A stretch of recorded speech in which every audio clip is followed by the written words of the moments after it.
Hi,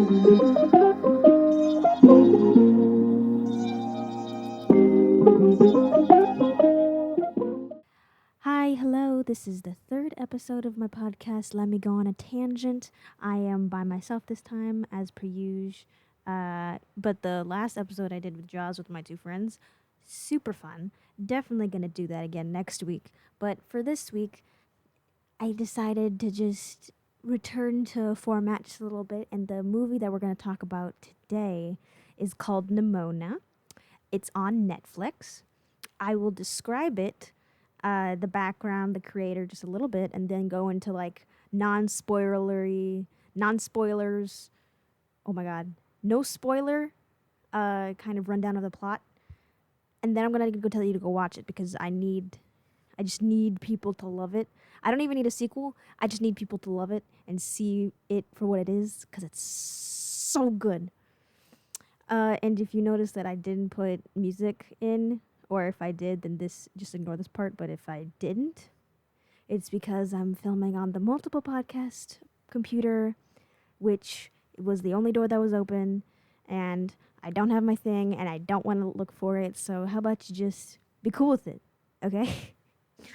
So to start off with Nimona, it's a movie. It's animated in a 3D style. It's very fun and bouncy, and it was created from the mind of N.D. Stevenson, or Nate Diana Indy Stevenson. He's worked on other stuff, like most recently, I think, well, not most recently, because Nimona is most recently, but before that, She-Ra. He has a comic named Lumberjanes, and he's also worked on Wonder Woman comics. So he's mainly like his career is mostly consisting of like comics illustrations, and his work is really fun. Uh, Nimona in particular started out as just him fucking around on Tumblr. So it was originally just a small little comic on Tumblr, but it just gained a lot of traction, and now we have a Netflix movie, and it's so good. And the original comic was so much darker. Let me tell you, the names for the characters were different. It had different tones because this was before he transitioned. But in both versions, it really encapsulates a lot of the feelings around his transition and trans existence. So it's just a really fun. The comic is a really fun time capsule of like this different story that has like this like the same essence at its core, but of different. And that's our creator. Now to go on to the plot. I love the world building of this movie. It's so rich.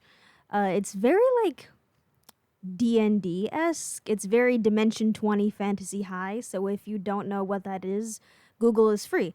It's very like medieval city meets futuristic tech, kind of like retro futuristic. Like there's flying cars and all this stuff, but like I feel like retro futurism is more 50s diner meets uh, futuristic technology, and this is like futuristic technology meets medieval times. So it's similar, but it has a different kind of aesthetic.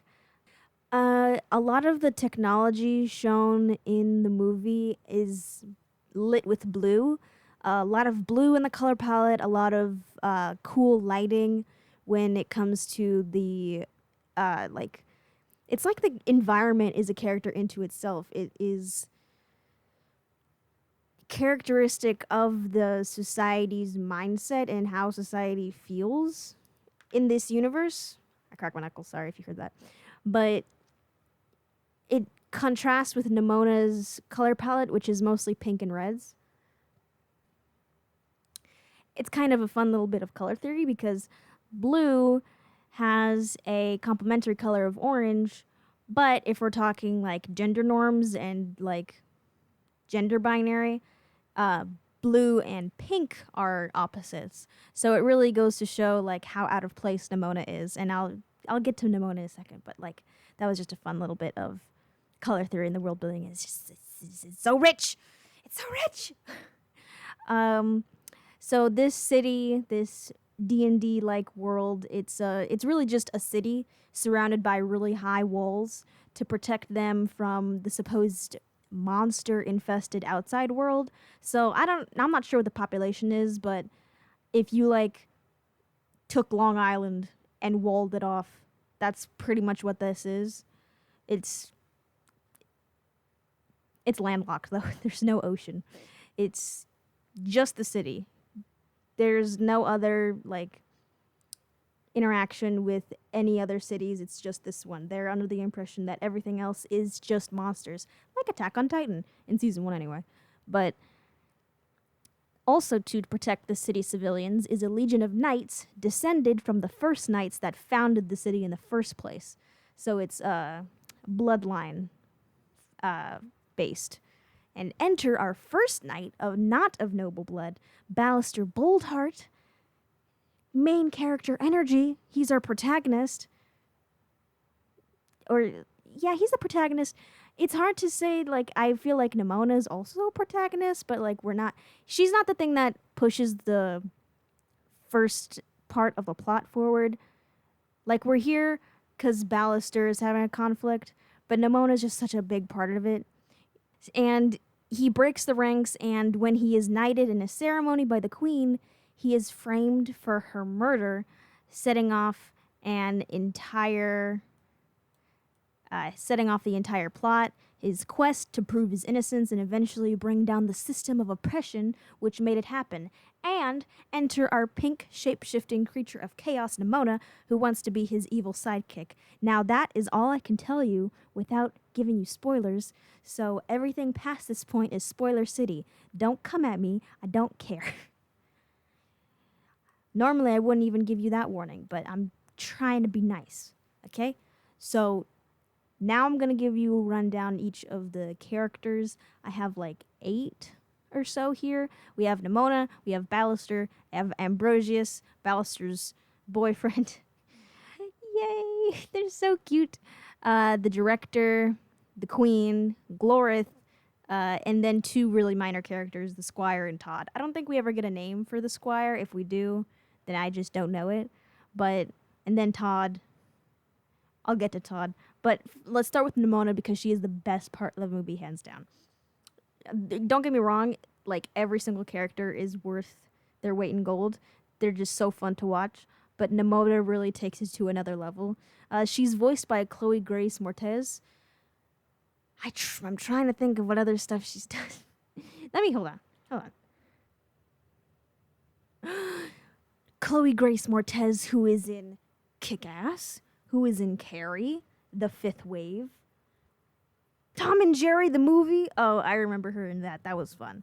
The movie was like, but it was also fun, which, it's a hard bar when it's like live action and it's really famous cartoons, especially Hanna-Barbera. It's like you try to put a plot in it and it's like, I'm bored. But that's a separate thing. So of Kick-Ass fame, Chloe Grace Moretz, she knocks it out of the park. She's so good as Nimona. Nimona has pink hair. She is the name on the poster. She's a shape-shifting creature. It's never explained to us why and how she has these shape-shifting powers, but it's clear that she's not quite human. It's shown to us through cinematography when they have, how like if you're driving at night and you see like a cat or a deer or some creature, their eyes will be reflective in a way that humans aren't. Her eyes reflect light in really cool scenes, and it reveals to us like the rest of the humans around her like do not have this reflective eye, but she does, and it's like it's just such a subtle hint that's done so well to show us that she is not like them. And it's delicious. And she has like a real punk style. She's always talking about like she wants to be the sidekick to an evil genius, which is what Ballister is for her. Even though he's like he's such, I'll get to him, but he's such not that. But his character design would tell you otherwise, which plays into a lot of the themes and conflicts, and it's I love her so much. She encapsulates so much of the trans experiences for so many people, especially because it's a very common thing in the trans community. The shape-shifting trope, the shape-shifting character trope. If you meet any queer person, any trans person, any non-cis person, if you ask them what superpower they would have, I guarantee you they're going to say shape-shifting, okay? That is just how it is, because the freedom to choose how you look, very common, very common to want in the queer community. And it's just, it just fits so perfectly. That's her. Moving on to Ballister Boldheart, the desired evil genius who gets framed for murder, and he deserves better, which is kind of the point in the movie, but it hurts me. He's a good but sad boy.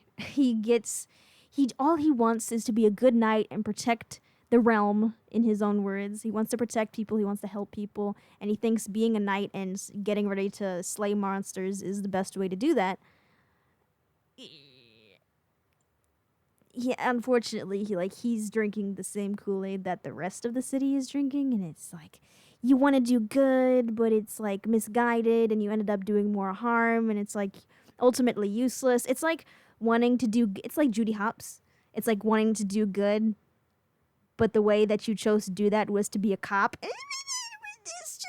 Listen, ACAB, okay? I'm not apologizing for that. It's if you want to help someone become a lawyer, if you want to help someone be a doctor, be anything else than a person who just is trained to have such a big reaction to such. I hit the mic. Point is, it's not the best way to help people, and it is shown that is shown in the movie as it progresses. He's voiced by Riz Ahmed.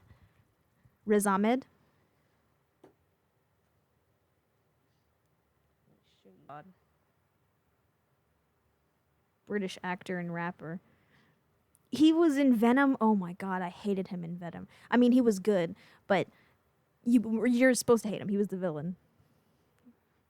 He was so good in it. Okay, so Riz Ahmed, Venom, Nightcrawler, Encounter. I'm trying to pick stuff that I'm kind of familiar with. He was in Star Wars. Jason Bourne. Oh my god. He's been in a lot of stuff, and he's really good, and he, again, tens across the board. He makes me love him. He makes me love Ballister's just so much more. He puts so much emotion into all of his deliveries. It's so good. He has a dark color palette. He has an eye scar. He is the lover of Ambrosius, which is the next character I'm going to talk about. He's kind of the black sheep, literally and figuratively. And if you watch the movie in like one of the first scenes where it's them as adults and he's in his knightly armor and everyone else is in their knightly armor, and he's the only one. It's like a uniform, you know. If you liken this to Cops, which the film does indirectly, it's so there that the subtext is barely text. So you know how police officers have uniforms. All of the knights have a very set uniform. Besides Ambrosius, who is like decked out in like really intricate designed knight armor. It has like golden inlaid stuff. It's very fancy. And then Ballister has this black dark armor, and it just is so clear that they're both getting singled out. So if this were like a family dynamic, it's the scapegoat and it's the golden child, right? And I'm just gonna roll into Ambrosius Golden One because I've already been talking about him. He is the lover of Ballister, and he is the literal and figurative golden child. His role in this society is that he's the direct descendant of Glorith, which is basically their fantasy Jesus. And he is voiced by Eugene Liang. And he did a great job. I will say, I don't know if he's worked in other voice acting things. I think this is one of his first things. But he really shows up and shows out, and I appreciate that. He did very well. And he's not in, like... He's, like, third in the list because he's third most important. So, like, he's definitely up there, but he just has less screen time, naturally. But when he's there, and he's showing up, and it's great. And he has like some very good comedic moments, some very good emotional moments. Everyone in this movie knocked it out of the park, okay? It's just great. I'm not going to go down the voice actors of everyone else because everyone else doesn't matter much to me. But these three I just had to single out and give them their flowers because it's just great. And these two are getting singled out. One getting unjustly rewarded and the other getting unjustly punished.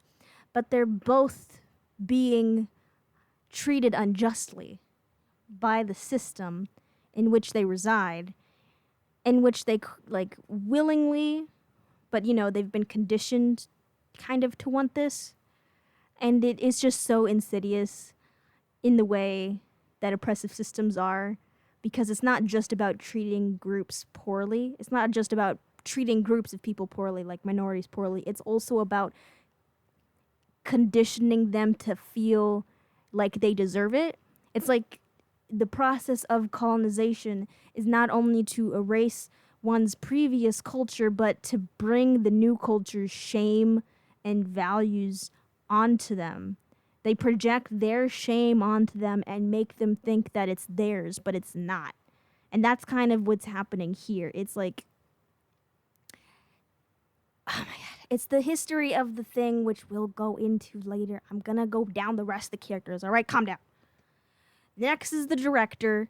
She's like a priest-like figure of authority. Her character design is like, she's slender and like waifish. She's just, I hope that word means what I think it means. She has like a headdress that is very reminiscent of like nun headdress wear, and it just I can't put my finger on it, but it very much evokes that kind of religious authority, which plays into the worship of Glorith and how her fear and radicalization of her faith snowballs into this oh my god, this whole conspiracy of her, and it's so much, I can't. Of her, I can't say it. The queen is the next character on here. The queen of the entire kingdom. It is a monarchy. It's weird, but it also is not weird enough that you notice it. She's a wonderful character, and it's so sad that she dies in Act 1 because she's kind and open-minded and she's obviously a good leader, and she obviously pays for it because she's killed in Act 1, let me remind you. And it's the catalyst for this entire plot, for this entire conflict. And it really sucks because I would have loved to hear what she had to say about this whole thing.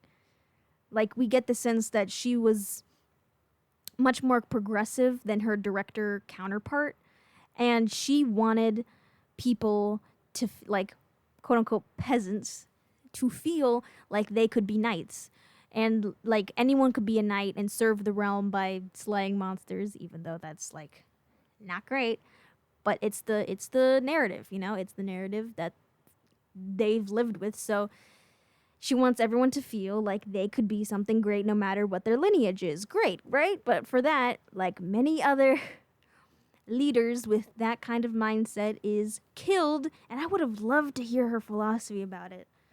On the other hand, she's so obviously good that maybe it would have been boring? I still would have wanted to see it, but I don't know. Maybe a prequel short to show it? I don't know. Next on the list is Glorith. You remember when I said that she was basically Jesus? She's basically fantasy Jesus. That is the best way to describe her. She is the object of both deification and blind worship. And further into the plot, we get a flashback that explains the origins of Glorith, and it is heartbreaking. It sucks. It sucks so bad for so many different reasons, but I can just leave you with the term fantasy Jesus and let you interpret what you will. You're probably right on the money with whatever you assume if you are knowledgeable about like how Christianity is weaponized against people historically, then you probably know where the plot's going. But yeah, and the last two characters that I feel are worth note because of their plot relevance is the Squire, which he plays a very important expositional role, and he's pretty funny. Beyond that, he doesn't really have a character. He doesn't really need one. He feels like a full person, but he serves his role. He gives us exposition. Exposition? I guess it's kind of like the twist, the plot twist. I don't know. Semantics. And he's very effective comedic relief. And then the last person is Todd. He is every frat boy ever, and we hate him.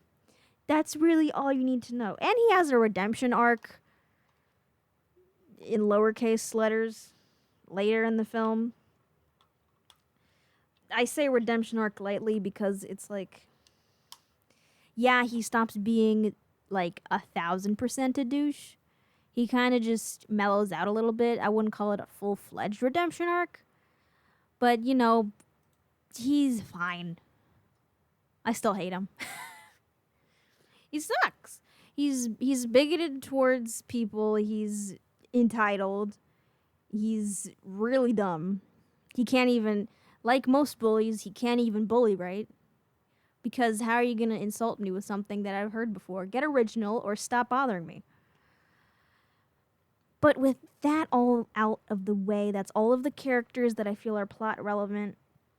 And I want to go into some specific scenes. And then I will go into specific themes. And I think then I'll wrap it up.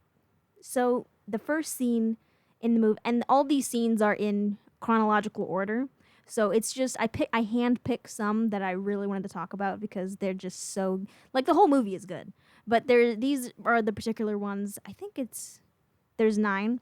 So these scenes are just ones I handpicked out because I want to talk about them specifically instead of going through the entire movie. But they all are in chronological order, so as to not confuse the viewer. So the first one, listener. So the first one I want to talk about was our introduction to Boldheart. Ballister Boldheart as a baby. Not as a baby. He's like 12-ish. Prepubescent, for sure. And we see the scene of him trespassing on nightly training grounds, which, right off the bat, why are there training grounds for children? Because he's not breaking into, like, this isn't a police academy where these are, like, college graduates. These are children of his age, and he's trespassing to be like, I am worthy to fight for our kingdom and protect them, and I want to join the ranks. And these are all children, so right off the bat, what society that makes child soldiers is a good one? Or at the very least, not worth questioning. Right off the bat, I'm not trusting anyone of authority except the queen. Because honestly, it seems like she was mostly a figurehead, and the director was doing a lot of shit behind the scenes that was conspiracy based. So right away we see him, he trespasses, he says all this stuff, he wants to fight for the kingdom, and the queen is like, unhand that boy. He deserves to be of the rank. So she basically gives him a queenly pardon and inducts him into the rank of knights. And he is now, I think it was implied that he was homeless before that, which just adds another layer of this, like, why? He, like, in addition, like, he genuinely probably wanted to help people, but also fight monsters that don't exist, get housing and food for free. I'm 12 years old and homeless. This seems like a win-win situation for the kid. So he, big risk, big reward. Really sad. But he's such an adorable little kid. I just want to protect him from all the bullshit that he's going to be put through.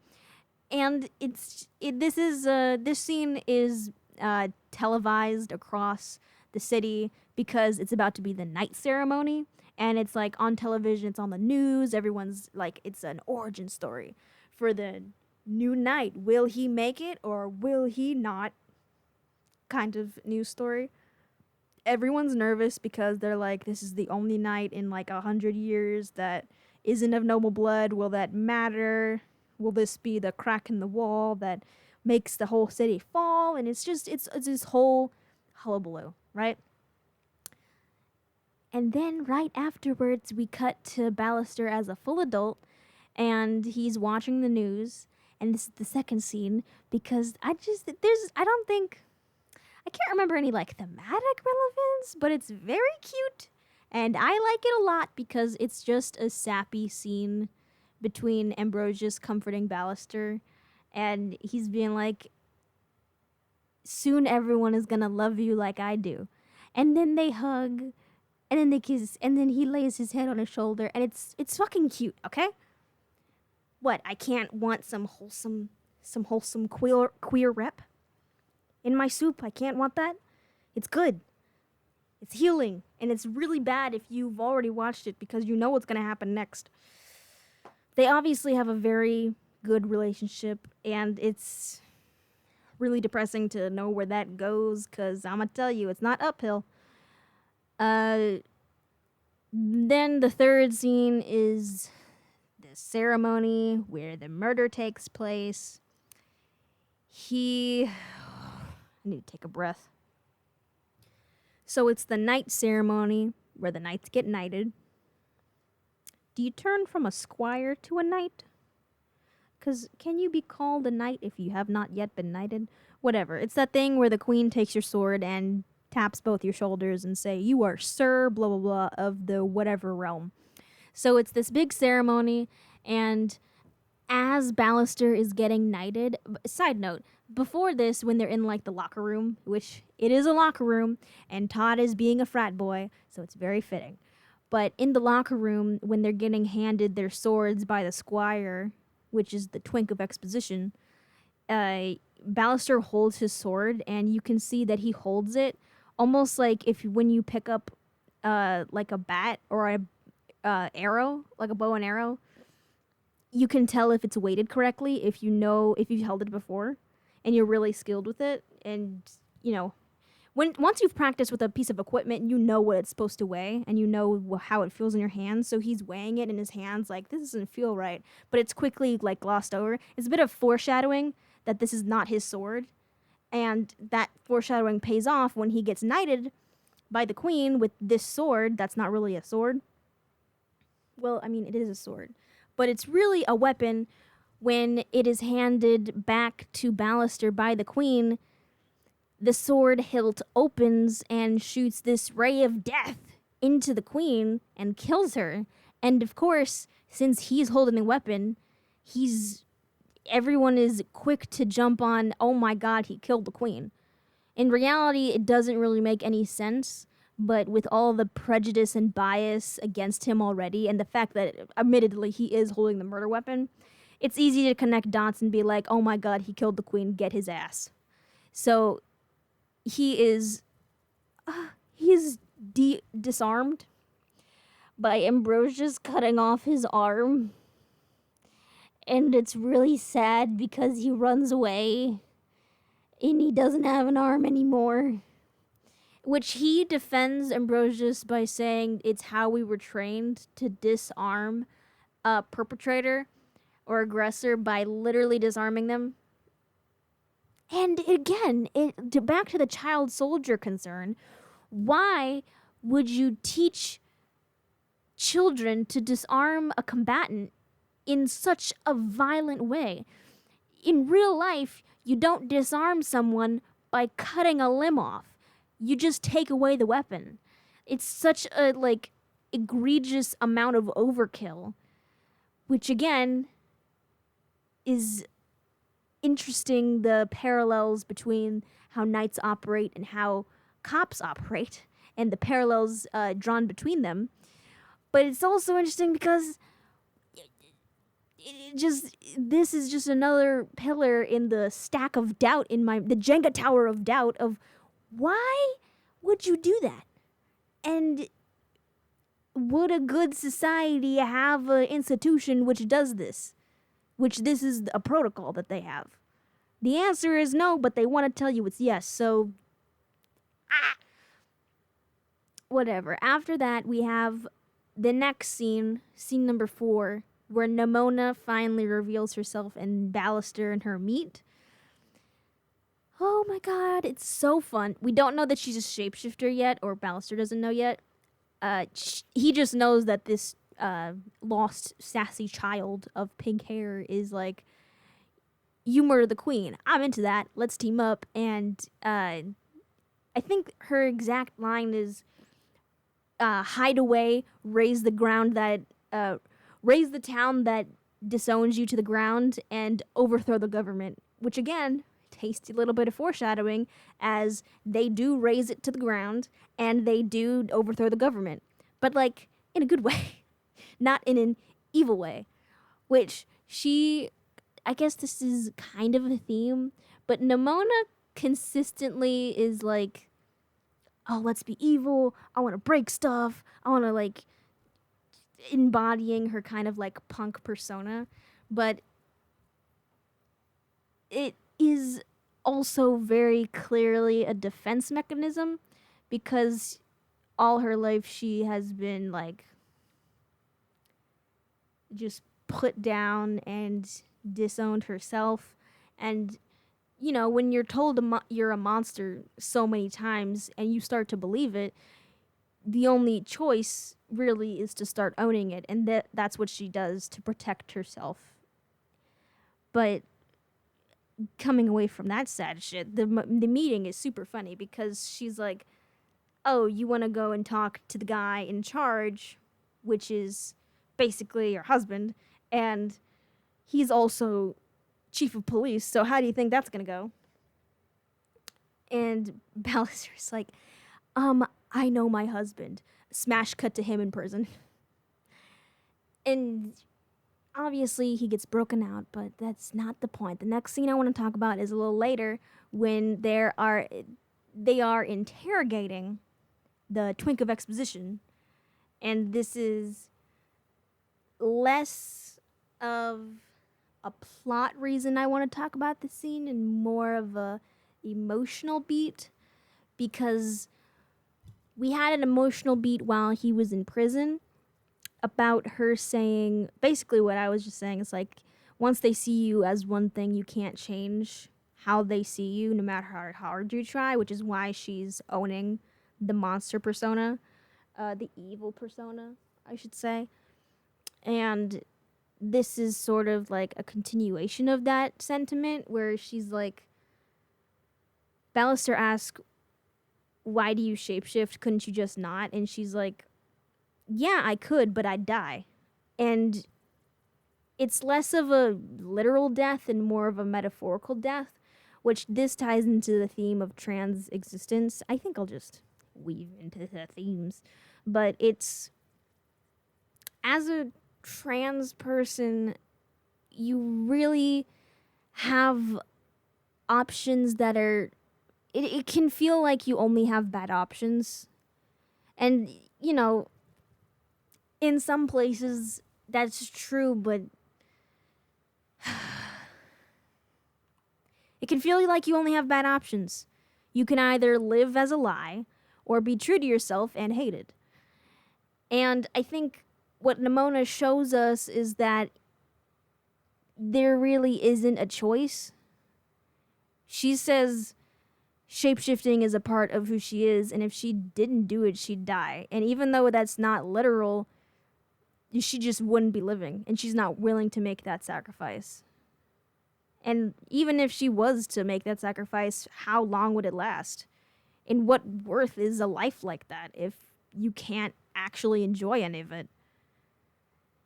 I think being true to yourself, no matter how hard it is worth it. And that kind of is a cheesy sentiment, and it doesn't work a lot sometimes in real life, because sometimes there's like safety issues. And I feel like saying that specifically in a context where we're discussing like the safety of transgender individuals is a bit tone deaf, because saying, oh, you should be yourself no matter what, in response to someone being like, I can't come out of the closet because if I do, there's the chance that I will be hate crimed or harassed or even killed for my otherness. And this could be done, these acts of hate could be done even by my own family, so I'm not safe. I can't be myself. Because above all else, you should be worried about surviving in situations like that. Sometimes you can't always have the privilege of being yourself. And unfortunately, in our world today, that is a privilege. But I think when you have the chance and there's no consequences other than it being scary, I think sometimes you take that leap in whatever way is significant and meaningful to you. I think in whatever way being yourself means to you, I think you do it however you do it. However it feels right to you. Because it's not going to be the same for everyone. Sometimes you're yourself when you're alone, and sometimes you're yourself when you're around other people. However you see fit, I think you should just do what feels right to you.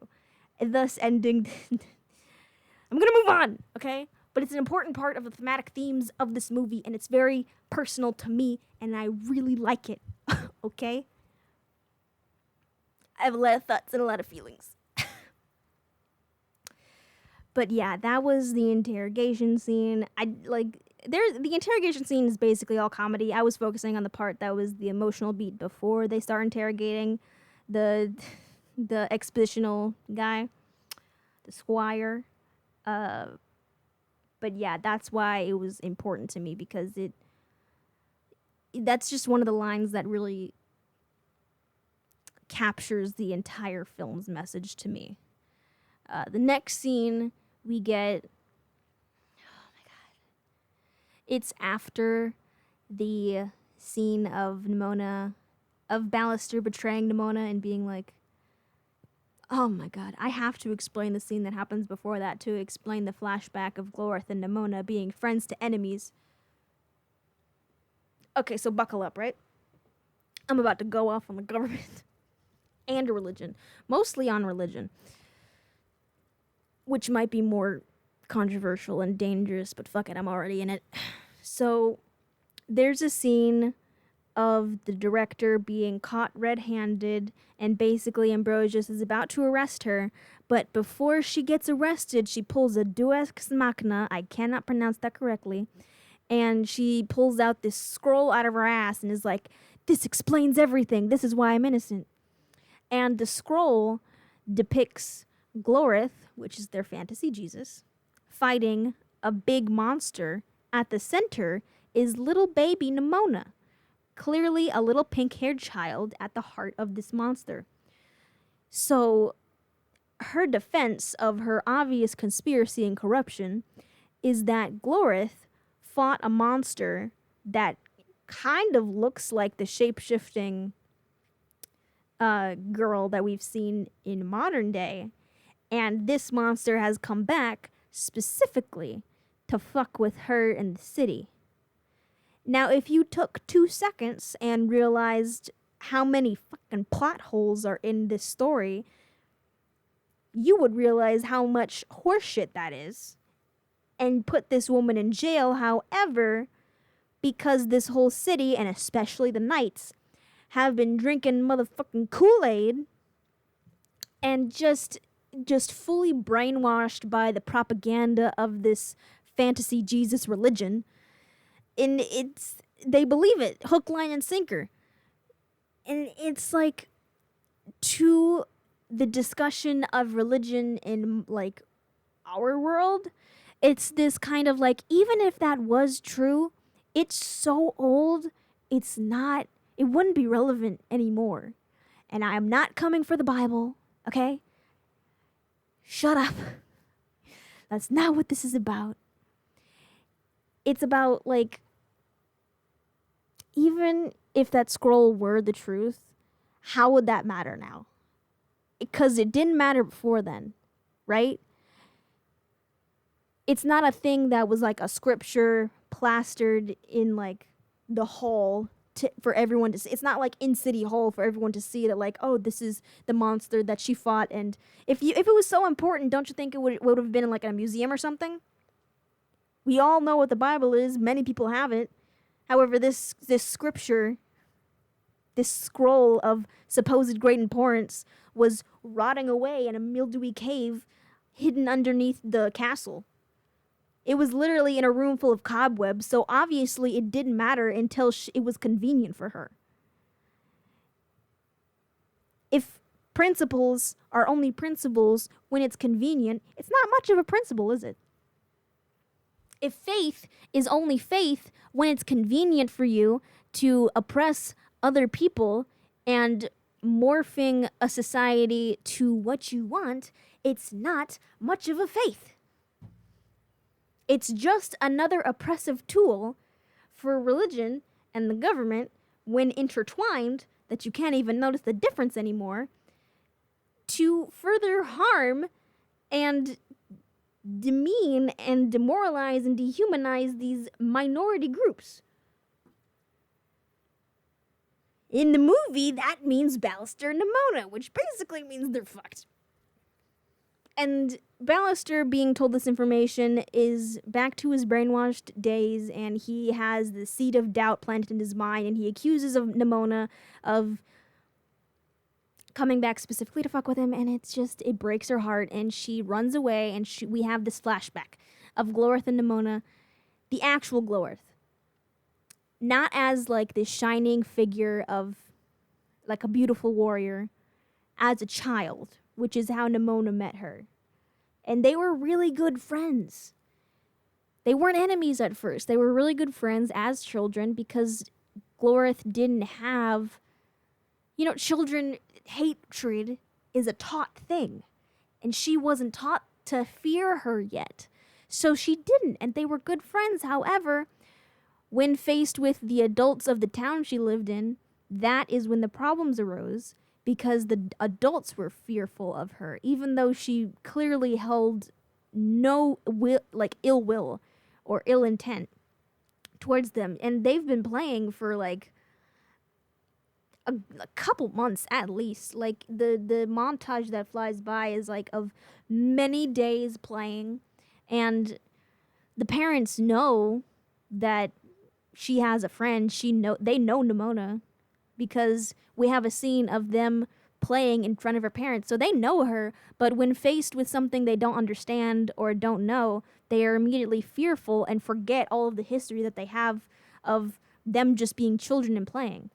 And in this commotion of angry mob forms and starts to attack this child, this supernatural child, but a child nonetheless, and she reacts in kind, defending herself. And in defending herself, she knocks a torch into a haystack and sets the town on fire, which results in Glorith making a heel turn and saying the titular line of "Go back to the shadows from whence you came," with a wooden sword toy pointed at her, which is what the statue in the middle of the town is symbolizing, with her as a warrior fully grown.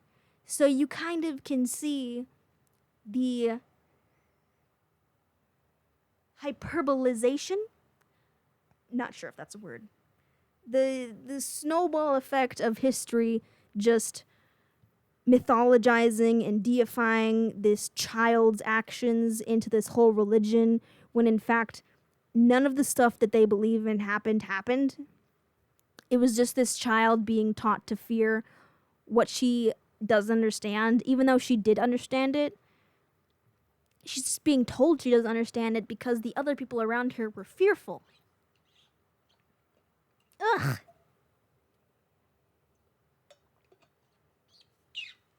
It's a lot. We're in the home stretch now, folks. Okay, I can't talk about this much longer because I feel like I need to make a 3-hour-long video essay about it because there's just so much to cover. And it connects to so much other stuff. Take a breath. Take a big breath. Right after the flashback, we have sort of the climax of the movie where Nimona turns into this big old shadowy monster. And she walks towards the big statue where her friend is poised, ready to kill the monster, and she is prepared to fall on the sword and kill herself on her friend's sword. And it's really sad because at this point she's lost all hope.